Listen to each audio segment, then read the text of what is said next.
오늘 우리가 읽은 본문에 보면 참 삶에 많이 지쳐 보이는 그런 한 여인이 등장하는 것을 보게 되죠.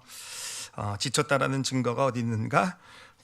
12시 정오 때 우물을 길러 나온 것을 보면 보통 우물은 다 새벽에 기는 거 맞죠, 그렇죠? 제가 어렸을 때 물찌개 메고 다닐 때는 그렇게 다 거짓말이에요. 그러니까 새벽에 이렇게 미리 물을 떠놓고 이러는 거 저도 동화에서 봤어요. 어찌됐든 12시에 그 당시도 그랬을 텐데 정오나 다 돼가지고 물을 길러 놨다라는 것은 이 여인이 삶에 참 많이 지쳐 있구나라는 것을 보게 됩니다. 그런데 이 여인을 보면 이제 보통들은 그러니까 사마리아 여인이라고 불리는 여인이죠. 방탕한 여인이다 뭐 이렇게 표현도 많이 하지만 실은 그렇지는 않습니다. 뭐 남편이 다섯이고 지금 남편도 남편이 아니다 그래서 이렇게 무슨 방탕해서 그런 것이 아니라 사실은 이게 율법 때문이죠. 이 사마리아인들은 율법을 철저히 지키던 사람들이었어요. 철저히 지키던 사람들이었는데 그 율법의 조항 가운데 그런 조항이 있었죠. 실제로 성경에도 그런 예가 나와 있어요. 그러니까 그 결혼을 했는데 남자가 애가 없이 남편이 먼저 죽으면 그러면은 그 남편의 동생하고 결혼을 해야 되죠. 그래서 아이 후손이 생길 때까지 그렇게 동생과 결혼을 해야 되는 율법의 규정이 있었고, 이 사마리아 여인, 그 율법을 철저히 지키던 사마리아 여인이 이렇게 남편이 또는 다섯이고 지금 하여튼 다섯이라고 하면은요, 이 경우는 그 케이스라고 보는 게 맞을 거예요. 첫 번째 남편이 자식이 없고 죽고 해서 지금 다섯 번째 남편까지 이렇게 있게 되었다라고 볼 수 있을 것입니다. 자, 이렇게 보면은 이 여인이 왜 그렇게 참 지치고 힘든 인생을 살아가고 있는지 우리가 볼 수 있죠, 그렇죠? 일상을 살아가는 것도 힘들 텐데 어떤 그런 그 삶을 살아내는 것뿐만 아니라 하나님의 말씀을 지키는 이것이 이 여인에게 큰 짐이 되어 있잖아요, 그렇죠? 큰 짐이 되어서 사실 어떻게 보면 여자로서의 행복을 포기하고 희생하고 어떻게 살아가는 어떤 그런 인생이라는 것, 그 인생의 그 짐의 무게가 이 여인을 짓누르고 있었던 것으로 보이고요. 그래서 참 이렇게 표현할 수 있을 것 같아요. 참 숨쉬기도 힘든 정말 헛걱거리며 살아가는 그런 인생의 모습이 아니었나 라는 생각이 듭니다. 근데 이 여인의 모습을 보면서 이렇게 부딪혀 들어온 건 뭐냐면은 오늘날 이 믿음을 가지고 살아가니 크리스찬들도 좀 비슷한 모습이 아닐까라는 생각을 해봤어요. 사실 우리 크리스찬이 세상이 경쟁이 있는 이 세상 사회에서 살아남는 것도 정말 살기 위해서 정말 치열하게 살아가는 것도 참 힘든데, 거기다 우리 크리스찬들은 하나님의 말씀을 지켜가면서 믿음까지 가지고 살아간다라는 것은 그만큼 어떻게 보면은 짐이 더해진 김병주 집사님 이거 다 녹음해서 지워주세요. 기도 때문에 도움이 많이 됐어요, 설명하는데. 어찌됐든 참 우리도 이 땅을 살아가는 우리 크리스찬들도 이 여인과 비슷하게 어떤 삶의 무게, 또 하나님 말씀 믿음의 무게, 어떤 지켜야 되는 무게에 지쳐서 때로는 잘 살아가는 것처럼 보이지만 때로는 또 헉헉거리기도 하고 숨이 막히는 것 같은 어떤 그런 어떤 상황을 겪기도 하는 것이 이 땅에서 우리의 삶의 모습이 아닐까 생각을 합니다. 그래도 생각해보면 이 여인은 괜찮은 게요, 이 여인은 12시에 우물 길러 갈 수 있었잖아요, 그렇죠? 네, 여러분 내일 12시에 출근하면 큰일 나시죠, 그렇죠? 그렇게 보면 이 여인이 우리보다는 좀 낫지 않나라는 생각이 들기도 합니다. 그런데 이 사마리아 여인이요, 예수님을 만나고 달라졌어요. 예수님을 만나고 갑자기요, 이렇게 살아났어요. 이렇게 소위 말하면 살아났어요. 마치 거의 죽어가는 사람에게 산소호흡기를 댄 것 같은 어떤 그런 모습이었죠. 그래서 예수님 만나고 나서 갑자기 좀 죽어가던 영혼이 다시 심장이 뛰기 시작하게 되고, 그러면서 막 삶의 생기가 나타나게 되고, 그러면서 막 열정이 다시 생기는 어떤 그런 모습으로 변해가는 이 여인의 모습을 보게 됩니다. 도대체 그렇다고 한다면 궁금한 것은 예수님과의 만남 가운데서 어떤 무엇이 이 여인을 그렇게 살려놨을까라는 거예요. 죽어가던 이 여인의 심장을 다시 뛰게 만든 것이 무엇이었을까? 라는 겁니다. 오늘 우리가 읽은 말씀을 보면 예수님과 대화가 쭉 이루어지는 것을 보게 되는데, 도대체 그 대화 가운데서 어디서 언제 이 여인이 다시 어떤 그런 정말 심장이 다시 뛰게 되는, 다시 살아나는 어떤 그런 어떤 역사를 경험하게 되었을까라는 것입니다. 그래서 대화를 좀 분석을 해봤어요. 쭉 이렇게 예수님과 대화를 분석을 해봤는데 첫 번째 대화는 뭐였냐면은 예수님도 지치셨거든요. 그때 먼 길을 가시는 어떤 상황 사정이 있으셔서 지치셔서 이제 주저앉아 있었을 때 여인이 나타났죠. 우물가에서 주저앉아 있었을 때 그때 예수님이 물 좀 떠달라라고 얘기를 했거든요. 물 좀 떠달라. 근데 이 말에는 이 여인이 은혜를 못 받은 게 확실해요. 물 좀 떠달라. 은혜를 못 받았을 뿐만 아니라 사실은요, 되게 좀 부정적으로 반응을 해요. 뭐라고 얘기를 하냐면은 유대인 남자인 당신이 어찌 사마리아 여인인 나에게 물을 떠달라고 말을 겁니까? 라고 얘기를 해요. 그 당시 유대인들은요, 사마리아인을요, 사람 취급을 안 했거든요. 개 취급을 했거든요. 인간 취급, 사마리아 땅을 밟는 것조차도 꺼려했던 사람들이 이스라엘 사람 유대인들이에요. 근데 이 유대인인 예수님이 물 좀 달라고 말을 거니까 이 여인이 확 튕긴 거죠. 어떻게 유대인 남자인 당신이 사마리아인 여자인 나에게 물을 달라고 합니까? 이렇게 튕겼던 거예요. 그러자 예수님께서 두 번째 하신 말씀이 뭐냐면은 예수님께서 그 여인에게 거꾸로 오히려 네가 내가 누군지 알았으면 나에게 생수를 달라 그랬을 것이다. 내가 너에게 생수를 주겠다. 이렇게 얘기를 하세요. 그랬더니 이 여인의 반응이요, 어떻겠습니까? 이 여인의 반응이요, 사실 보면은 예수님을 약간 정신이 이상한 그런 걸로 보는 것 같아요. 예수님을 보면서 뭐라 그러냐면은, 당신은 보니까 지금 물 길을 컵이 아니고 뭐죠, 그릇 뭐 하여튼 그 당시에 무슨 바가지 이런 거겠죠, 그렇죠? 물 길을 바가지도 없으면서 여기 우물이 얼마나 깊은데 되려 나에게 물을 떠주겠다고 한다니까 당신 좀 이상한 사람 아닙니까? 이렇게 반응을 해요.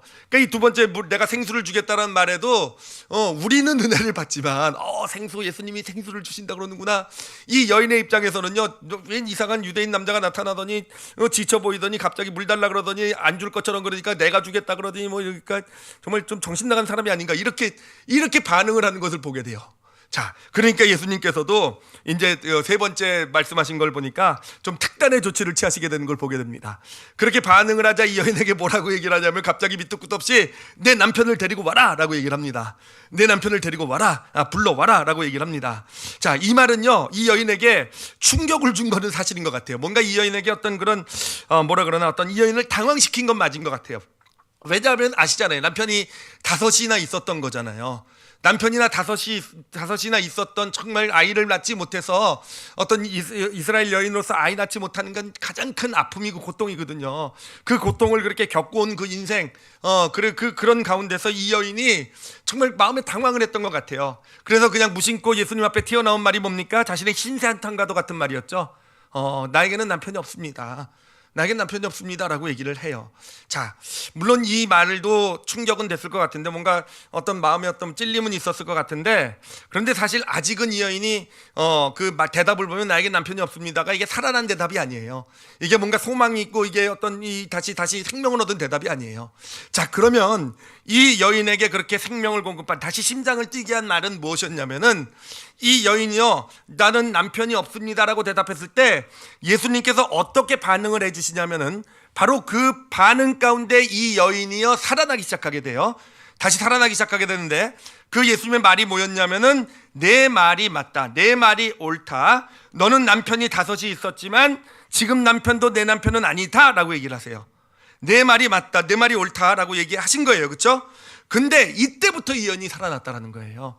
이 말을 듣자, 내 말이 옳다라는 이 말을 들으면서 이 여인이 살아나기 시작하면서 예수님께서 혹시 당신이 선지자이십니까? 묻더니요, 이 여인의 영혼 가운데 있었던 어떤 꾹꾹 눌러놨던 어떤 예배에 대한 열정이 솟아나기 시작하는 겁니다. 그래서 오늘 예배를 어떻게 드려야 됩니까? 저희도 예배 드리고 싶은데 예루살렘에서만 예배 드린다고 하니까 예배를 어떻게 드려야 돼요? 그랬더니 예수님께서 신령과 진정으로 드리면 된다라는 답을 주시고요. 그러니까 이 여인이 그냥 은혜를 받아가지고는 어떻게 합니까? 마을로 뛰어들어가서 완전히 살아난 거죠. 그렇죠? 이 심장이 산소가 공급되면서 심장이 박동이 시작되니까 갑자기 생기가 돌더니 그냥 열정이 넘쳐서 마을로 다가가지고 그냥 마을 사람 다 전도해가지고 예수님께 끌어오는, 12시에 우물길로 갔던 여인이라고는 상상할 수 없는 그런 모습이죠. 그렇죠? 바로 그런 모습이 나타나게 되었다는 거예요. 그러니까 이 여인을 살린 말이 무엇인가? 이 여인에게 이렇게 표현할게요. 산소호흡기라고 표현할게요. 죽어가는 이 여인의 어떤 산소호흡기처럼 되어서 심장을 다시 뛰게 만든 예수님의 말씀은 무엇이었는가? 바로 내가 옳다라는 이 말씀이었다는 거예요. 내가 옳다라는 이 얘기. 바로 오늘 우리가 좀 함께 나누려고 하는 것이 바로 이 말입니다. 내가 옳다라는 이 말씀에 대해서, 예수님 말씀에 대해서 좀 생각을 해보려고 해요. 도대체 이 말이, 내가 옳다라는 이 말이 어떤 의미를 가지고 있기에 이렇게 한 죽어가는 영혼을 살리는 산소 호흡기가 같은 능력을 나타낼 수 있을까라는 거예요. 바로 그 내가 옳다라는 그 예수님의 말씀에 대해서 우리가 한번 좀 같이 그 말씀의 신비, 그 능력에 대해서 같이 나눠보도록 하겠습니다. 자, 이것을 나누기 위해서 먼저 제가 저의 경험을 좀 돌아봤어요. 제 경험을 이렇게 좀 돌아본 것을 좀 먼저 좀 얘기해 드리도록 하겠습니다. 제가 목회 길을 쭉 이제 걸어오면서 꽤 오래 걸어오게 되었어요. 목사 안수 받은 지는 한 20년 정도 됐으니까 이제 곧 있으면 20년 돼 안수 받은 지는. 올해도 됐네요, 그렇죠? 야, 정말. 근데 아직도 철이 없으니 이게 정말 하여튼 20년이나 됐어요. 20년이나.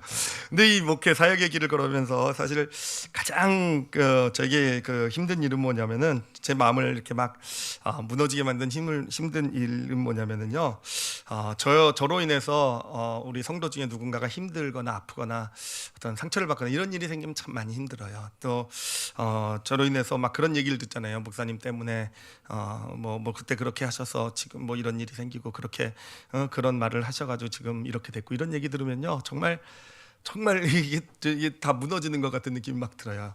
물론 뭐 교회 어떤 사고가 있고 어떤 뭐 어려움, 재정 어려움이라든지 이런 어려움이 있는 것도 힘든 문제긴 한데요, 정말 힘들고 그것도 어려운 문제긴 한데, 특히 이런 문제, 저로 인해서 뭐 이렇게 생긴 어떤 이런 문제에 대해서 얘기를 들을 때면은요, 그냥 처음에는 그런 얘기를 들으면은 이제 막 뭐가 올라오냐면은 그런 게 올라와요. 내가 뭐 이렇게 잘못한 게 있다고 뭐 이런 게 올라와요. 내가 뭐 이렇게 큰 잘못을 했다고 그냥 다 나 때문이냐 뭐 이런 생각. 넌 잘났냐 뭐 이런 생각, 뭐 이런 거 있잖아요. 뭐 이런 게 막 올라와요. 그러면서 막 올라오면서 온갖 핑계 변명 같은 게 뭐 막 생기면서요. 그러면서 이제 곧 좌절과 낙심 같은 게 찾아와요. 이렇게 막 정말 이제 못하겠다 막 이런 생각도 찾아오고, 하나님 좀 쉬었으면 좋겠어요. 이건 뭐 이런 마음이 진짜 그렇게 막 무너지는 것 같은 이런 마음이 찾아옵니다. 사실은 한 얼마 전에도요, 한 달쯤 됐나, 한 얼마 전에도 그런 일이 있었어요. 어떤 연락을 받고 이제 저는 집에 있었는데, 혼자 집에 있었을 텐데 연락을 받는데 이제 너무 힘들더라고요. 참 내가 또 이렇게 뭔가 잘못했구나, 뭔가 그러면서 막 이렇게 말씀하신 대로 이렇게 막 변명도 올라오고 막 이런 그러면서 막 내면이 무너지는 것 같은 이런 느낌도 들고 막 이러고 있었는데, 근데요, 그때 제가 참 정말 그때 저를 살린 것이 있었어요.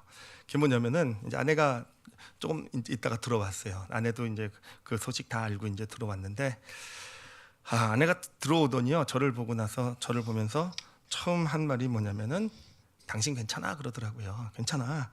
그 정도 말은 할 수 있는 거지 뭐 이러더라고요. 그래서 뭐 꼭 틀린 말도 아니잖아 뭐 이러더라고요. 근데요, 여러분 상상하실지 있을 수도 있을 것 같으세요. 이게 정말 뭔가 뭐라 그러나 거의 구세주를 만난 느낌 있잖아요. 그러니까 그 말이 뭐겠습니까? 당신이 오라라는 그 말이었어요. 당신이 오라, 당신이 오라. 그러니까 그 안에는 그런 의미가 담겨 있는 거 아니겠습니까? 당신이 옳다라는 거. 그러니까 당신이 그런 일을 했을 때는요, 충분한 그럴 만한 이유가 있었을 거야. 분명히 나는 믿어. 분명히, 물론 그 상황 잘 모르지만 그런 이유가 있었을 거야. 그런 의미가 담겨 있지 않았겠습니까? 정말 그 말을 듣는 순간에 진짜 말 그대로 그 산소호흡기였어요. 그러면서 다시 정말 그 얘기를 들으면서 저도 그 얘기를 딱 들으니까 갑자기 그냥 저도 말이 많아지더라고요. 말이 많아지면서 정말 그렇지, 내가 그런 말 좀 할 수 있는 거잖아요. 그때 내가 어땠는데 이래, 정말 그때 그랬단 말이에요. 근데 그 사람들은 그런 것도 모르고 이런 일이 막 이렇게 저도 이렇게 막 맞장구를 치면서 하는데, 어느 순간인가 살아났어요. 어느 순간인가 다 때려치고 싶고 뭐 다 이제는 안 되겠다 이런 마음이 들고 막 이렇게 무너져 있었던 게 어느샌가 다 없어지고요. 그러면서 막 또 이제 해야 될 어떤 일들, 이런 것에 대한 막 의욕도 생기고 하는 어떤 그런 경험을 이제 하면서, 사실은 그때는 그냥 그런 생각만 했죠. 내가 결혼 참 잘했구나 뭐 이런 생각만 했는데, 이제 이번 주에 말씀을 쭉 준비하면서 이게 진짜 큰 능력이 있구나, 이 말이, 당신이 옳다라는 이 말이 정말 살리는 능력이 있구나라는 것을 하나님께서 직접 경험시켜 주신 거더라고요. 진짜 산소호흡기와 같은 말이었구나. 그러면서 이제 바로 이 묵상하면서 이 사마리아 여인의 어떤 그런 경험과 또 저의 경험들, 성경을 묵상하면서 몇 가지 사실을 좀 깨닫게 되었어요. 그 사실을 좀 몇 가지 사실을 좀 나눠보도록 할게요. 깨달은 내용들을 나눠보도록 할게요. 첫 번째는 뭐냐면은요, 이 당신이 옳다라는 말을 할 때, 이제 누구를 향해서 당신이 옳다라는 말을 할 때 사실은 문제점이 좀 있어요. 그 사람이 진짜로 옳으면은 문제가 없는데, 진짜로 옳으면은 뭐 문제가 없잖아요, 그죠? 당신이 옳아요, 당신이 맞아요, 옳아요, 그러면 되는데 그 사람이 문제가 있으면 어떡합니까? 옳지 않고 진짜 틀렸으면 어떡해요? 내가 봐도 저 사람 문제가 있고 그 잘못한 것 같고 이러면요, 당신이 옳다라고 얘기해 주는 게 좀 문제가 있지 않겠습니까? 그렇죠? 문제 없어요? 문제가 있잖아요. 근데 만약에 두 가지 문제가 있을 것 같아요. 틀렸는데 분명히 잘못된 게 분명히 내가 봐도 보이는데 당신이 옳다라고 얘기해 줄 때 저 사람이 착각하면 어떻게 해요? 진짜 자기가 옳은 것으로. 그러면 큰일 나잖아요. 그렇죠? 그리고 또 문제는 뭐냐면은 결국 거짓말을 하는 거잖아요. 당신이 옳다라고 얘기해 주는 거 틀렸는데 옳다라고, 잘못됐는데 옳다라고 해주면 거짓말하는 거잖아요. 그렇죠? 자, 이 두 가지 문제를 어떻게 생각해야 될 것인가라는 게, 당신이 옳다라고 얘기를 할 때, 먼저 이 두 가지 문제를 해결하기 위해서 먼저 한 가지 확인할 게 있는데, 그게 뭐냐면요, 예수님은요, 이 사마리아 여인의 이 말했을 때, 남편이 없습니다라고 얘기했을 때, 그래요, 예수님은 그게 사실이어서, 그게 팩트라 그러죠. 사실이어서 내 말이 옳다라고 얘기하신 건 아니라는 거예요. 예수님도 분명히 알고 계셨어요. 분명히 엄격히 따져보면은 틀린 말이죠. 그렇죠? 이미 정식으로 첫 남편과 결혼한 것이고 동생들과도 어떤 결혼을 한 것이니 남편이 없다라고 얘기한 말은 분명히 사실적으로 보면은, 사실을 기반으로 해서 봤을 때는요, 이게 분명히 틀린 말, 잘못된 말이라는 거예요. 예수님은 잘못된 말이라는 걸 아시면서도 뭐라고 하셨습니까? 내가 옳다라고 얘기하셨다라는 거죠. 그렇죠? 자, 그러셨어요, 예수님도요. 그리고 사실 솔직히 제 아내도 그래요. 제 아내도 제가 한 행동이나 이런 제 말을 보면은요, 누구보다 저를 알기 때문에 우리 남편 실수했구나, 잘못했구나, 분명히 누구보다도 잘 알 거예요. 그 분명히 알면서도 저한테, 분명히 제가 잘못되고 틀린 걸 알면서도 당신이 오라라고 얘기해 줬다라는 거죠. 자, 근데 여러분, 여기서 그러면은 그렇게 얘기를 해주면, 당신이 옳다라고 얘기해 주면은요, 제가 거기서 그 말을 듣고 착각을 했을까라는 거예요. 정말 내가 옳구나라고 착각을 했을까라는 거예요. 아니요, 절대로 그렇지 않다라는 거예요. 오히려 반대입니다, 반대. 왜냐면요, 어떻게 됐냐면은, 당신이 옳다라는 말을 딱 들으면서요, 물론 저는 그 얘기를 들으면서, 그래, 내가 아까도 얘기한 것처럼, 그래, 나 그러면 할 수 있지, 나 그 정도는 할 수 있잖아, 이렇게 말은 하고, 내가 그렇게 크게 잘못한 거, 그렇게 내 상황이 그때 그래서 이렇게 얘기는 하고 있었을지 모르겠지만, 그래, 그 얘기를 딱 듣는 순간에요, 뭐가 살아나게 됐다고 그랬습니까? 제 심장이 뛰는 것 같다 그랬잖아요. 사실은 그 전에도 제가 틀리고 잘못했다라는 사실, 제가 실수를 했다는 사실 저도 알고 있었어요. 모르겠습니까? 알고 있지만, 그 마음속 깊은 알고 있지만, 그 말 들으면서 마음이 무너지기 시작하니까 이 알고 있는 건 중요하지가 않더라고요. 그러면서 그냥 내 안에서 그냥 변명이 나오고, 내가 뭘 그렇게 잘못했다 그러고, 그때 그 사람도 문제가 있었지, 왜 꼭 그걸 그렇게 해야 되고, 이렇게 나오는 게 몰라서 하는 게 아니었다라는 거예요. 내 감정의 어떤 무너진 가운데 내가 그렇게 반응을 하고, 어쩔 수 없이 나도 그냥 핑계와 변명, 원망, 이런 게 먼저 튀어나오고 있었다는 것이죠. 그런데 당신이 옳다라는 얘기를 듣는 순간부터 이게 안정이 되더라고요. 마음이 다시 심장이 뛰니까 안정이 될 거 아니에요. 그렇죠? 안정이 되더라고요. 어떻게 안정이 되는지는 제가 조금 이따 설명을 드릴 거예요, 자세하게. 안정이 되면서 마치 산소가 다시 공급이 되게 되면서 심장이 제대로 기능을 하게 되니까 뭐가 또 어떻게 되겠습니까? 온 몸이, 심장이 공급 안 되면 온 몸이 잘 기능을 안 할 거 아니에요. 그거랑 똑같아요. 심장이 기능 안 해서 온 어떤 그 작용을 안 하다가 심장이 기능을 하니까 온 뇌나 뭐 이런 게 다시 기능을 하는 것과 비슷하게, 그렇게 당신이 옳다라는 말을 들으면서 오히려 마음이 안정이 되면서 오히려 객관적으로 저 자신을 보게 되고, 오히려 어떤 합리적인 생각이 이루어지게 되고요. 그러면서 제가 정말로, 이때 내가 이래서 이런 말을 했던, 이런 행동을 했던 게 이게 잘못된 것이었구나, 이것 때문에 어떤 이런 일들이 벌어질 수 있었겠구나, 오히려 저의 잘못, 저의 문제를 더 잘 볼 수 있게 되더라고요. 오히려 어떤 마음의 안정이, 산소호흡기를 딱 갖다 대니까 오히려 저에게 있는 기능이 더 잘 발휘되게 되었다라는 것입니다. 그러므로 여러분, 정말 염려하실 필요 없어요. 당신이 옳다, 옳지 않아도 가서 정말 당신이 옳다라고 얘기해 줬을 때 저 사람이 착각하면 어떡하지? 염려 아마 거의 염려 안 하셔도 될 거예요. 진짜 당신이 옳다라는 말 정말 힘들고 어떤 문제 때문에 고통하고 있고 정말 좌절하고 낙심하고 있는 사람에게 가서 당신이 옳다라고 얘기해 줄 수 있는 것은요, 오히려 그 사람으로 하여금 어떤 정말 다시 살아날 뿐만 아니라 자신의 어떤 그 진짜 모습, 진짜 어떤 문제들 이런 것들 더 객관적으로 합리적으로 볼 수 있는 눈을 열어주는 그런 능력이 되는 말이 되는 것입니다. 자, 이걸 거꾸로 뒤집어 생각해 보면 사실 아주 명확해요. 만약에 제 아내가 저한테 와가지고 그날 그렇게 얘기했다고 생각해 보세요. 당신 그럴 줄 알았어. 내가 뻔히 알고 있어서 그런 실수할 줄 알지. 그럼 어떻게 되겠습니까? 아, 그래, 나 잘못했어. 그때 내가 이렇게 하지. 제가 이렇게 반응했겠습니까? 더 튀었겠죠, 그렇죠? 내가 뭘 그렇게 잘못했다고 왜 나만 가지고 그래? 뻔합니다. 저 그렇게 나왔을 거예요. 예, 여러분들도 뻔히 그렇게 반응하셨을 거예요. 그래요. 그리고 정말 최악의 말은 뭔지 아십니까? 당신은 그게 문제야. 이게 아주 최악이에요.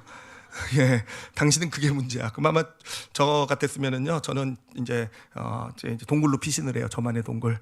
그 어디냐면 동네 만화가게예요. 가가지고 안 와요 집에. 저녁 밤 늦게까지 그냥 다 잘 때쯤 해가지고 들어가지고 그냥 그렇잖아요. 그래요. 따진다고 해서 뭐 합리적으로 뭐 이게 옳고 그러면 그런 상황에서는요, 옳고 그럼 지적해주고 따진다고 해서 내가 정말 기가 막힌 어떤 조언을 준다고 해서 그게 그 사람을 어떤 뭐 잘못을 인정하고 아니요. 그래요. 당신이 옳아라는 이 말에요. 정말 오히려 그것이 사실이 아니라 한다 할지라도요, 그것이 그 사람으로 하여금 스스로를 볼 수 있는 그런 능력을 가져다주는 그런 정말 놀라운 어떤 신비의 어떤 말이 된다라는 것입니다. 자, 그러면은 두 번째 문제는 착각할 염려는 없어요. 착각하지는 않아요. 정말 힘들고 어려울 때 그 말은요, 오히려 더 자신 스스로를 볼 수 있는 그런 어떤 능력을 가져다줘요. 근데 문제는 두 번째 문제 이제 거짓일 수 있잖아요. 당신이 옳다라고 얘기한 게 틀렸는데 옳다라고 얘기해 주는 게 사실은 사실이 아닐 수 있잖아요. 그렇죠? 예, 거짓일 수 있는 거 아니겠습니까? 여러분, 이 말이요, 절대로 거짓이 아니에요. 왜 거짓이 아니냐면은, 여러분, 예수님께서 사마리아 여인에게 내 말이 옳다라고 얘기했을 때요, 예수님이 옳다라고 얘기하는 것은 네가 남편이 없는 팩트를 가지고, 사실을 가지고 옳다 그르다를 얘기하는 것이 아니에요. 예수님께서 지금 옳다고 인정해 주는 것은요, 그 여인의 마음이에요. 마음. 그 여인의 마음 가운데 있는 감정이에요. 그래요. 이 여인의 인생을 보면서 얼마나 힘들었겠어요. 얼마나 그래요. 그 어떤 삶의 무게뿐만 아니라 율법의 무게에 지쳐서 살아가면서, 그러면서 그 마음 가운데 예수님이 남편을 불러오라고 얘기했을 때 정말 저에게는 남편이 없습니다라고 대답할 수밖에 없는 이 여인의 그 아픔, 그 마음 감정 있잖아요. 그것을 옳다라고 해주고요. 네가 지금 그런 감정, 그런 아픔으로 그렇게 설 수 있는 것, 그러도 충분히 그럴 수 있어. 너 옳다. 그래요. 너가 옳다라고, 당신이 옳다라고 얘기해 줄 때는요, 팩트를 가지고, 사실을 가지고 옳고 그름을 틀리고 맞고 정답 체크를 해가지고 말해주는 게 아니라는 거예요. 그 사람의 감정, 마음을 보고 충분히 그런 마음을 가질 수 있다라는 그 마음, 감정을 인정해 준다라는 거죠. 제 아내가 저에게 당신이 옳아요 그럴 수도 있죠. 당연히 그런 말, 당신이 그런 말 할 때 그럴 이유가 충분히 있을 거예요라는 것은요, 제 옳고 그름을 이미 점검해 봐가지고 집에 들어오면서 차 안에서 전화 다 걸어보고 어떤 말 했는지 체크해가지고 요건 틀리고 요건 맞고 요건 다시는 안 되고 요것도 이런 말 했구나, 우리 남편 꼭 그래, 뭐 이렇게 가가지고 틀렸다 맞다를 평가해 준 게 아니란 말이에요. 정말 제가 그렇게 아파할 만하고요. 제가 그렇게 정말 마음이 무너져서 그렇게 힘들어할 그런 어떤 그런 가운데서 제 안에서 부정적이 말이 좀 나오고 제 안에서 누구를 원망하는 말이 나와도 당신의 마음, 내 감정이요, 저의 감정을 보고 그럴 수 있다라는 거죠. 충분히 그럴 수 있다. 당신이 옳아. 감정을 인정해 주는 말이 당신이 옳다라는 이 말이 되는 거예요. 근데 여러분, 이 감정을 인정해 주는 것이요, 정말 놀라운 능력이 있어요. 이게 진짜 산소호흡기의 역할을 하는 이유가 있어요. 왜냐하면은요, 자, 제가 제 경우를 가지고 좀 더 설명을 해볼게요. 제가 어떤 그런 이제 이야기를 듣고 이제 마음이 이렇게 막 무너지고 막 힘들었을 때 왜 그렇게 마음이 무너지고 힘들었겠습니까? 왜 그렇게요? 뭐 또 실수를 해가 또 잘못을 해서 뭐 어떤 그 상황, 사실은 그 상황만 때문에 그런 건 아니에요. 상황만 때문은 아니죠. 사실은 왜 그랬냐면은 그런 일들이 사역을 20년 하는 동안에 많이 쌓여왔거든요. 실수도 많이 했고 잘못도 했고 저 때문에 힘들었던 사람도 있고 정말 그런 일들이 이제 이때마다 사실 그때마다 힘들고 어려웠죠. 그래도 초창기에는 그런 걸 이제 어떻게든 잘 이기고 할 수 있다 이런 걸 했는데, 이게 쌓여오면서 어느샌가 제 안에 자리 잡고 있는 그런 어떤 좌절의 마음, 이런 것들이 있는 거 아니었겠습니까? 그러니까 실은 그런 얘기를 듣고 제 마음이 무너진 것은요, 상황 때문이 아니라 사실은 내 자신 때문에 그런 거예요. 내 자신을 보면서 저도 아는 거예요. 내가 또 그랬구나, 나 때문에. 그러니까 그러니까 이제 좀 그만하고 싶다, 이제 좀 다 내려놓고 싶다, 좀 쉬어야 되겠다, 이런 마음이 드는 이유는 제 자신 때문이에요. 제 자신을 제가 보면서도 정말 이런 거 이 정도밖에 안 되는구나. 겉으로는 분노를 표출하고 있고 섭섭함을 표현하고 있지만 마음 중심에는 그런 제 자신에 대한 그런 제가 스스로에 대해서 스스로를 신뢰하지 못하는 마음이 있는 거예요. 그것 때문에 무너지는 거죠. 실은 왜 무너지겠습니까? 그런데 와가지고 당신이 옳다라는 이 말을 들었을 때 저도 잘 신뢰하지 못하는 저 자신을 그래도 이 세상에 한 사람만은 나를 믿어주는 사람이 있는 거잖아요. 내 존재 자체를요. 그렇죠. 그럴 수 있고, 그렇죠. 당신이 옳고, 그래, 그럴 때는 충분한, 당신은 늘 그래왔어. 그럴 만한 충분한 이유가 있었어. 결과가 조금 안 좋게 나타난 적도 있었지만 그래도 다 충분한 그런 이유. 그렇잖아요. 그 감정을 인정해 주는 것은요, 결국은 제 존재를 인정해 주는 거예요. 제 존재, 저도 믿지 못하는, 저도 스스로 믿지 못하고 힘들어서 좌절하는 그런, 정말 그런 불확실, 그렇게 한 존재를 내 주변에 누군가가 인정해 준 거예요. 아니, 당신 괜찮아. 당신이 옳아. 감정만이 아니죠. 바로 그렇기 때문에 내 존재가 다시 세워지게 되는 것, 그러니 그게 산소호흡기가 아니겠습니까? 그래요. 다시 존재가 세워지게 되니까, 그래요, 다시 영혼의 심장이 다시 뛰게 되는 거예요. 그러니 영혼의 심장이 다시 뛰게 되니까 그 심장에서 뛰는 피가 온 내 삶에 다시 공급되기 시작하게 되고, 다시 살아나게 되고, 다시 열정이 있게 되고, 바로 그런 거 아니겠습니까? 여러분, 예수님께서 예수님께서 그 사람들을 대하신 걸 보면은요, 정말 힘들고 고통하고 있는 사람들을 대할 때 걸 잘 보면요, 예수님은요 그들의 심장부터 먼저 뛰게 하셨어요. 그들의 심장부터요. 그래요. 사마리아 여인에게 하신 일이 뭐겠습니까? 사마리아 여인에게요, 결국은 내가 옳다라고 얘기해 주면서 한 일이 뭐겠습니까? 그 여인의 심장부터 뛰게 해준 거예요. 이제까지요, 아무도 자기의 사정을 알아준 사람 없었어요. 유대인들은 다 자기를 개 취급하고 인간 취급도 안 했던 사람이었고요, 내가 율법 때문에 얼마나 아파하고 힘들어하고 이것 때문에 얼마나 삶이 정말 지치고 고단한지 알아준 사람이 하나도 없었어요. 스스로도 나는 그냥 이런 존재인가 보다라고 살아가고 있는, 그렇게 그냥 낙심해서 그냥 터덜터덜 12시에 우물이 나기로 오는 그런 인생인가 보다라고 살아왔던 사람이 나예요. 그런데 그런 여인을 향해서 예수님이, 그 거룩해 보이시는 그 예수님, 그분이 네가 옳다라고 얘기해 주신 거, 인정해 주신 거예요. 그 마음을요, 그 마음입니까? 그 존재를 인정해 준 거예요. 그러니까 그 여인의 심장이 뛰기 시작한 거고 다시 살아나게 된 거 아니겠습니까? 예수님의 어떤 역사는 다 그래요. 한 명만 예를 들어보도록 할게요. 문둥병자가 예수님 앞에 뛰어나왔잖아요. 고쳐달라고 뛰어나왔을 때 모든 사람들은, 주변에 있었던 모든 사람들은 그렇게 생각했어요. 저 부정한 자가, 부정하면 하나님 앞에 나올 수 없고 사람들 앞에 나올 수 없는 저 부정한 자가 왜 여기 나왔나, 왜 저렇게 무릎을 꿇었나, 부정하다, 어떤 잘못됐다, 다 그렇게 판단하고 있었을 거예요. 근데 그것이 사람들만 그랬던 것은 아니에요. 이 문둥병자 자체도요, 스스로에 대해서 그렇게 생각하고 있었어요. 자기는 예수님 앞에 나와서 무릎 꿇을 자격이 없다라는 거 너무 잘 알고, 스스로 그렇게 자기는 인간 취급받지 못하는 존재라는 걸 너무 잘 알고 있었던 거예요. 그렇기 때문에 예수님 앞에 나왔을 때도요, 뭐라고 얘기합니까? 나를 고쳐주세요라고 얘기하지 않잖아요. 원하시면 나를 깨끗게 하실 수 있나이다라고 얘기하잖아요. 원하시면, 그럼 뭐겠습니까? 원하시지 않을 게 뻔하다라는 겁니다. 내가 지금 이 문둥병 때문에 너무 힘들고 고통스러워서 정말 그 지푸라기도 잡는 심정으로 예수님 앞에 나왔지만 이분이 나를 고쳐주시지 않을까라는 것, 누구나 그랬듯이 이분도 또 그냥 나를 그냥 지나치실 것이라는 것 너무 잘 알고 있었던 거예요. 나는 그런 존재라는 거. 그러니 원하시지 않겠지만 원하시면 나를 깨끗게 하실 수 있나이다. 나는 그런, 사실 어떻게 보면 말도 안 되는 고백으로 예수님 앞에 선 거예요. 근데 예수님께서 어떻게 해주셨습니까? 그 사람을 보면서 다가서 몸을 만져주셨고요, 뭐라고 얘기하셨습니까? 내가 원하노니 깨끗함을 받으라. 내가 원하노니 깨끗함을 받으라. 그게 무슨 의미입니까? 너 여기 나온 것이 옳다, 잘했다, 내가 옳다라는 거예요. 너 정말 얼마나 힘들었냐, 너 정말 얼마나 고통스러웠냐, 내가 옳다라는 거예요. 내가 옳다. 이 예수님의 손길을 받으면서 이 내가 원하노니라는 이 말을 들으면서 내가 원해, 그래 너 잘했어, 너 잘 나왔어, 이 나오면서 이 남자의 가슴이, 심장이 뛰기 시작하지 않았겠습니까? 문둥병 때문에 사람들, 가족들로부터 버림받으면서 죽어가던 이 심장이요, 그때부터 다시 뛰기 시작한 게 된 거예요. 그렇게 영혼의 심장이 다시 뛰게 되고 육체에 피가 공급되게 되니까 이 문둥병은 다시 깨끗하게 되는 역사가 따라 나타나게 된 거 아니겠습니까? 그래, 이 남자에게 있어서, 이 문둥병자에게 있어서 사실은 진짜 큰 문제는요, 문둥병 자체가 아니었을 수 있다는 겁니다. 문둥병 때문에 스스로가 무너졌던 것, 스스로도 스스로에 대해서 어떤 그런 정말 어떤 확신을 갖지 못했던 그런 마음. 근데 예수님께서는 먼저 그 죽어가던 그 영혼을 살려주신 것, 심장을 먼저 뛰게 하신 것, 이게 이 예수님께 행하신 일이 되는 것입니다. 제가 예를 하나만 더 드릴게요. 이번엔 예수님의 예가 아니라요, 다윗의 예를 좀 들어드리도록 할게요. 다윗이 이제 광야에 쫓겨다닐 때요, 사울 왕을 2번이나 살려줬는데 사울 왕은 그런 다윗을 또 죽이려고 3,000명의 군대를 동원해가지고 추격을 합니다. 근데 다윗이 이제 어느 날 어떤 광야 숲풀에 숨었는데 그 3,000명의 군대가 바로 그 숲풀 앞에 딱 진을 친 거예요. 그러니까 그 상황에서 보면 다윗도 이제 끝장이라고 좌절을 했어요.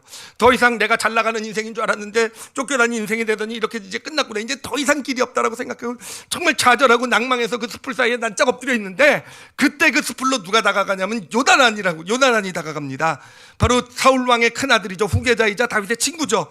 다윗의 친구인 요나단이 가서 뭐라고 얘기하냐면은요, 다윗에게요, 아마 몰래 얘기하겠죠, 소곤소곤하면서 뭐라고 얘기하냐면은요, 내 아버지 사울의 손이 너에게 결코 미치지 못할 것이다. 그리고 너 사울 왕도 알고 나도 안다, 네가 왕이 될 것이다 라고 얘기를 해줘요. 자, 이 말을 듣고 다윗이요, 다시 소망을 얻게 돼요. 다시 일어나서 도망다니는 길을 다시 살아나서 움직여 도망다니는 그런 삶을 살게 돼요. 여러분, 근데 이 말이 왜 다윗을 살렸을까요? 이 요나단의 말이 왜 다윗을 살렸을까요? 왕이 될 것이다라는 말을 듣고, 아, 내가 왕이지, 왕이 될 것이지, 그래서 살아났을까요? 아니요, 그렇지 않을 거예요. 지금 무슨 왕입니까? 지금 범죄자로 쫓겨다니고 있고 3,000명의 군대 수배당해서 이스라엘 백성들마저 다 외면하고 있는 상황이에요. 왕이커녕 그냥 목숨만 살아도 되는 그런 지금 인생이란 말이에요. 그런데 그가 그 영혼을 살린 것은요, 내가 왕이 될 것이다, 왕, 이것 때문에 산 게 아니에요. 이 세상에 누군가 그래도 자기를 이해해주고 자기 편이 되어준 그 한 사람이 있기 때문에 그런 거예요. 자기 스스로도 지금 낙심해서 나는 이제 끝이구나 할 때 그 요나단이라는 그 한 사람이 나타나서, 나는 너를 믿어, 너 오라, 너 죽지 않을 거야, 너 이스라엘의 왕이 될 거야, 네가 분명히, 내가 오라. 그래요. 그게 다윗의 존재를 살려준 거 아니겠습니까? 그렇게 해서 다윗이 살아난 것, 다시 그래서 하나님이 예비하신 그 길로 들어설 수 있었던 그런 믿음, 그런 용기가 다윗에게 주어진 거 아니었겠습니까? 그래요. 제가 어느 책에서 읽은 글 표현이 하나 있는데, 이번에 이 말씀을 준비하면서 정말 은혜가 되는 표현이었어요. 뭐냐면은 그런 내용이었어요. 제가 정확하게 기억은 안 나는데, 제가 그래서 이렇게 적어봤어요. 기억나는 대로. 어떤 내용이냐면요, 이 세상 사람은요, 누구든 최소한 한 명의 자기 편이 필요하다라는 말이었어요. 정말 이 세상 사람들이 누구나 다 최소한의 생존 조건이 뭐냐면요, 자기의 편이 되어줄 수 있는, 자기를 무조건 믿어줄 수 있는, 자기를 옳다고 얘기할 수 있는 한 명은 필요하다라는 거예요. 다 자기를 정죄하고, 다 자기를 비난하고, 다 자기를 잘못했다고 지적하고 손가락질할 때, 그래요, 우리의 최소한의 생존 조건은요, 누군가 내 편이 되어주는, 내가 실수하고 잘못해도 내가 옳다라고 얘기해줄 수 있는 한 명이 있으면요, 우리는 이 거친 세상에 이 세상을 살아나갈 수 있는 그런 힘과 능력을 받게 된다라는 그런, 생각해보면 세상에요, 힘들지 않은 사람은 아무도 없죠, 그렇죠?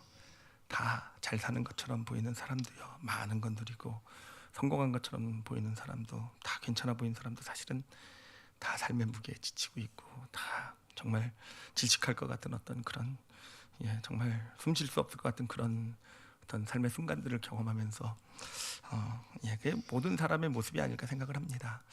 제가 말씀을 오늘 제 얘기를 나누면서 우리 성도들이 그런 생각할지도 모르겠다라는 생각했어요. 목사님 같으신 분이 그래요? 뭐 이런 생각이 있잖아요. 목사님은 다 잘하실 줄 알았는데요, 뭐 워낙 똑똑하시고. 저 똑똑한 건 맞죠, 그렇죠? 목사님 믿음도 좋으시고 그래가지고 네, 여러분 안 그래요. 저는 저 자신을 봐도 그렇고요, 제 주변에서 이렇게 보면요, 다 힘들어요. 다 잘 사는 것처럼 보일 때도 있지만, 또 많은 순간에 다들 정말 무너질 것 같고 겨우겨우 버티며, 또 때론 버티지 못할 경우도 있잖아요, 그렇죠? 그게 우리 모두의 인생이에요. 그런데 그런 우리를 살리는 말이 무엇이겠습니까? 그래요, 당신이 오라라고 얘기해 줄 수 있는 거. 정말 힘들고 어려운 그 순간에 누군가가 진짜 내 편이 되어줘서, 나도 내 스스로 무너질 때 당신이 오라, 라는 이 한마디가요, 크게 우리를 살리고 이 땅을 또 일어서서 살아갈 수 있는 힘과 용기가 되는 그런 말이 되는 것입니다. 여러분 주변에 누군가가 힘든 말하고 부정적인 말하고 하여튼 뭐 실수도 하고 잘못할 때요, 여러분 그래요. 겉으로 드러난 모습만 보고요, 이렇게 자꾸 옳고 그름 따지지 않았으면 좋겠어요. 물론 끝까지 따지지 말라는 얘기는 아니에요. 그런데 이렇게 비유로 해보면 좋을 것 같아요. 여러분 산소가 없어서 죽어가는 사람한테는 먼저 산소를 공급해 줘야 되잖아요. 그래서 심장부터 먼저 뛰게 해야 되잖아요, 그렇죠? 그런데 조언이나 충고 같은 건 내가 안다고 이렇게 해야 되고, 조언이나 충고는 뭐냐면요, 지금 심장이 멈추고 숨을 못 쉬어서 죽어간 사람에게 음식을 먹이려는 것과 똑같아요. 죽어가는 사람에게 야 저기 가서 운동 30분 뛰고 와, 이런 것과 똑같다라는 거예요. 먼저 심장을 뛰게 하고 그래서 심장이 잘 뛰어서 이 사람의 심장이 공급되게 되면 그 다음에 음식도 먹일 수 있고, 그 다음에 운동도 조언해 줄 수 있고, 그 다음에 할 수 있는 거 아니겠습니까? 그래요. 우리 주변에 가까운 사람의 여러분 편이 되실 줄 아는 저희들이 됐으면 좋겠어요. 우리 남편, 아내, 특히 부모님들에게도요, 부모님에게도 그런 말을 해드릴 수 있으면 참 좋을 것 같아요.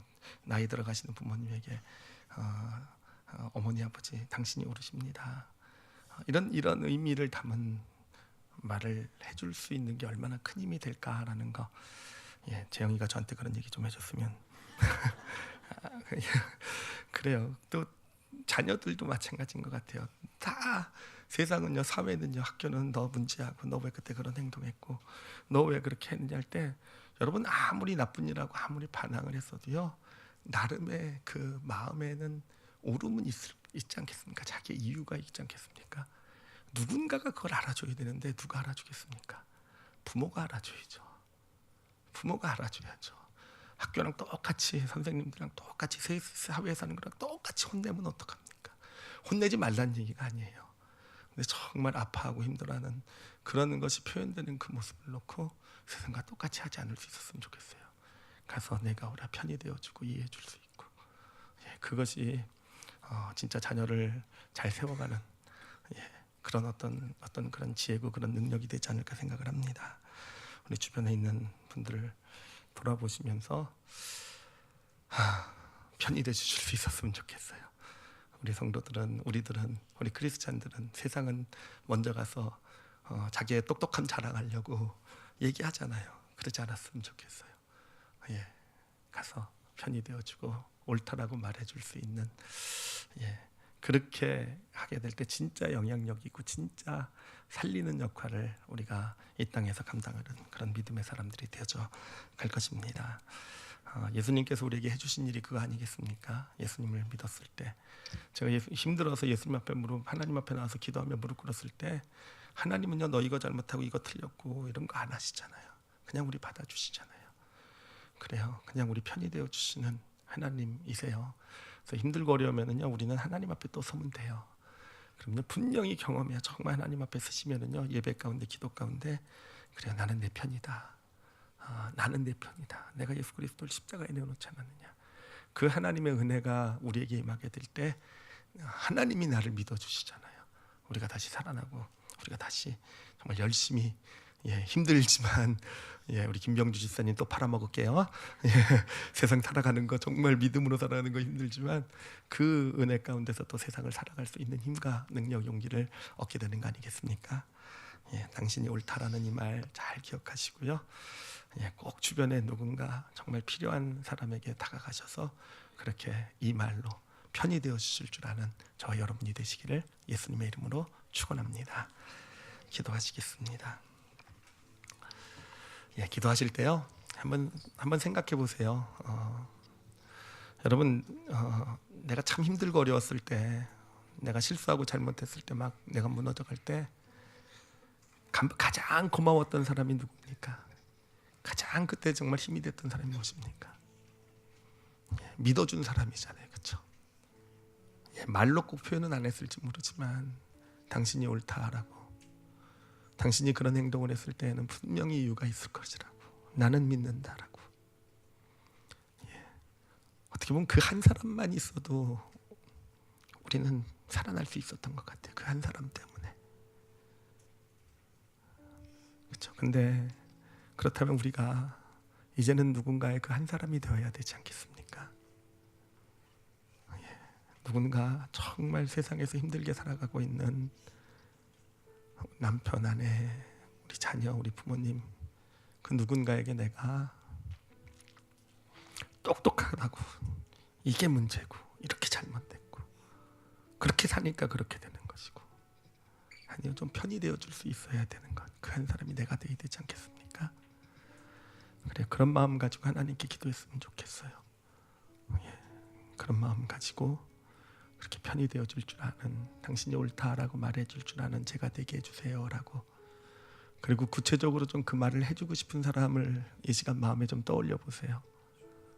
누구에게 그 말을 해주고 싶습니까? 기도하세요. 그리고 기억하게 해달라고. 그리고 이 말을 할 수 있는 기회를 달라고 기도하세요. 그냥 아무 때나 당신이 오라 그러면 좀 이상하게 볼 수도 있으니까, 그래, 하나님께서 분명히 기회를 주실 거예요. 우리에게 눈을 열어주실 거고 보게 하실 거고, 괜찮은 것 같지만 힘들어하는 그런 모습이 보일 거예요. 그렇게 볼 수 있는 능력 달라고. 그리고 다가가서 지적하는 자가 되지 말게 하시고 편히 되어줄 수 있는 자가, 그런 역할을 감당하게 해주세요라고. 그리고 혹시 지금 마음이 힘들고 어려운 부분이 있다고 한다면은 여러분 기억하세요. 기도 가운데 하나님이 여러분 편입니다. 하나님은 여러분 정죄하시려고, 너 이거 잘못했잖아, 너 그때 이렇게 해서 네가 이 문제가 생긴 거잖아. 아니요, 사실은 우리 인간이 문제예요. 마치 내가 알고 믿음이 있다는 걸 가지고 자꾸 지적하려고 하는 우리. 하나님은 안 그러세요. 하나님은요, 그래, 우리 편히 돼주세요. 그냥 괜찮아. 그래서 예수님이 십자가에 못 박히셨잖아. 괜찮아, 너 오라. 그 가운데 우리가 살아나고, 그 가운데 우리가 우리의 잘못 실수도 보고 고쳐나갈 수 있는 능력도 생기게 되는 거예요. 하나님 앞에 그렇게 서시는 기도, 하나님 감사합니다 고백하는 그런 기도, 우리 다 같이 오늘 말씀 놓고 자신을 위해서 함께 통성으로 기도하시겠습니다. 하나님 아버지 감사합니다. 아버지, 정말 그런 삶 될 수 있었으면 좋겠어요. 당신이 옳다라고 말해줄 수 있는 사람, 또 누군가의 편이 되어줄 줄 아는 아버지, 그런 믿음의 길, 그런 은혜의 길 걸어갈 수 있도록 아버지 저에게 정말 그런 아버지 정말 넉넉한 마음, 하나님 준 그 은혜가 저 영혼에 있게 하여 주시옵소서. 하나님 아버지, 정말로 많이 감사합니다. 하나님, 당신이 우리 편이 되어 주시니 하나님, 힘들고 어려움이 있다 한다 할지라도 저희 성도들 낙심하지 말게 해주시고 하나님 앞에 무릎 꿇을 줄 아는 자 되게 해주세요. 하나님, 십자가의 은혜가 지금도 이 자리에 흐르기를 간절히 소원하며 기도합니다. 하나님, 그 피가 우리 영혼 가운데 흐르길 원합니다. 그 피는 우리를 살리시는, 우리의 심장을 다시 뛰게 하는, 내가 너의 문제를 다 담당했으니 너는 이제 괜찮다, 내가 옳다, 우리 편이 되어주신 하나님의 그 사랑과 은혜가 그 피에 담겨있는 줄 압니다. 아버지, 이 시간에 그 피가 우리 성도들 영혼 가운데 흐르게 하여 주시고, 그래서 아버지 정말 힘겹고 정말 때로는 숨 막히기도 한 이상 가운데서 다시 우리 심장이 뛰고 열정이 살아나고 소망 가운데 살아갈 수 있는 하나님의 은혜와 축복을 허락하여 주시옵소서. 하나님, 그리고 무엇보다도 우리가 또 이 교회가 하나님 따지는 교회, 비판하는 교회 되지 않게 해주세요. 편이 되어줄 수 있는 교회 되게 해주세요. 하나님, 세상에서 참 많이 아프고 상처받고 지쳐서 온 영혼들이 이곳에 와서 정말 하나님의 이 예배를 통해서 하나님이 내 편이구나, 또 교제를 통해서 정말 편이 되어주는 사람이 여기 있구나. 하나님, 특히 우리 자녀들에게 그런 사랑과 은혜를 베풀기를 소원합니다. 아버지, 이 세상에서 얼마나 지치고 힘듭니까? 근데 이곳에 교회에 오면은 내 편이 있어 라는 그런 교회 될 수 있었으면 좋겠어요. 그래서 이들이 정말 그 안에서 하나님이 원하시는 삶에 대한, 나도 저렇게 살고 싶어, 그런 소원을 가지고 하나님의 자녀로서 커나가는 그런 은혜와 축복이 넘치는 우리 이 교회, 이 땅의 교회들 되게 하여 주시옵소서. 아버지 감사합니다. 아버지께 감사드리며 예수님 이름으로 기도드렸사옵나이다. 아멘. 아멘.